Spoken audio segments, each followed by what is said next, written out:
Project నిర్మించాలనా వద్దా? మీరు నిర్మించాలి అంటే పెద్ద ఎత్తున చప్పట్లు కొట్టండి. ఆదిలాబాద్కు 2 లక్షల ఎకరాలకు నీళ్లు రావాలంటే మీరు పెద్ద ఎత్తున చప్పట్లు కొట్టండి.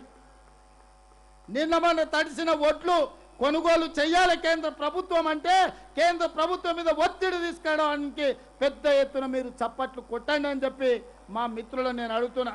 మా అక్కలు పెద్ద ఎత్తున కొడుతుర్రా, మీరు కొట్టారు, చేతులు పైకెత్తండి సోదరులారా. అదే విధంగా మొక్కజొన్నలు ఆదిలాబాదులో మొక్కజొన్నలు అత్యధికంగా వన్నాయి. ఇవాళ 2400 రూపాయలు క్వింటాల్ కొనాల్సిన పరిస్థితి. కేంద్రం ఒక్క గింజ కూడా కొంటలేదు. కేంద్ర ప్రభుత్వం కొనాలి. కేంద్ర ప్రభుత్వానికి ఇన్పడే విధంగా మొక్కజొన్నలు అదే విధంగా జొన్నలు కొనేటట్టు పెద్ద ఎత్తున చప్పట్లు కొట్టండి.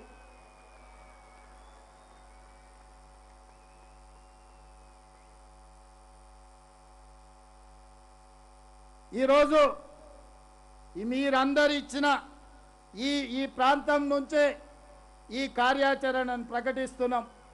ఇవాళ ఈ జొన్నలు వడ్లు వీటన్నిటిని కొనడానికి అవసరమైన కార్యాచరణ రాష్ట్ర ప్రభుత్వం తీసుకున్నది. భవిష్యత్తులో కూడా వీటన్నిటిని మనము ఖచ్చితంగా సేకరించి రైతులు ఎవ్వరు కూడా శ్రీనివాసరెడ్డి గారు చిట్టి అందిస్తారు. రైతులను అధైర్యపడొద్దనుండ్రి, తడిసిన ధాన్యాన్ని కూడా కొంటాం, చివరి గింజ వరకు రాష్ట్ర ప్రభుత్వం కొంటదని అష్యూరెన్స్ ఇవ్వమని చెప్తున్నారు. రాష్ట్ర ప్రభుత్వం తరఫున తెలంగాణలో ఉండే రైతాంగానికి ఈరోజు మీరందరూ ధైర్యంగా ఉండండి. ఎన్ని క్వింటాళ్ళ ధాన్యం మీ దగ్గర ఉన్నా, వడ్లు ఎన్ని క్వింటాళ్ళు ఉన్నా, జొన్నలు మొక్కజొన్నలు ఎన్ని ఉన్నా అన్ని క్వింటాళ్లను రాష్ట్ర ప్రభుత్వం కొనుగోలు చేస్తుంది. ఇవాళ ఈ రాష్ట్ర ప్రభుత్వం ఈ తెలంగాణలో అత్యధికంగా ఉత్పత్తి చేసిన వరి ధాన్యాన్ని టోటల్గా కొంటుంది. తడిసిందని అధైర్యపడకండి, ఎవరు బాధతోని ఉండకండి. తడిసిన ధాన్యాన్ని కూడా ప్రతి క్వింటాకి మీకు గిట్టుబాటు ధర, కనీసం మద్దతు ధర ఇచ్చే బాధ్యత ఈరోజు రాష్ట్ర ప్రభుత్వం తీసుకుంటుంది.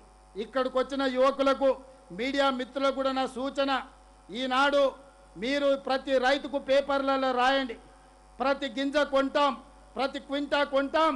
ఏ రైతు కూడా అధైర్యపడాల్సిన అవసరం లేదు.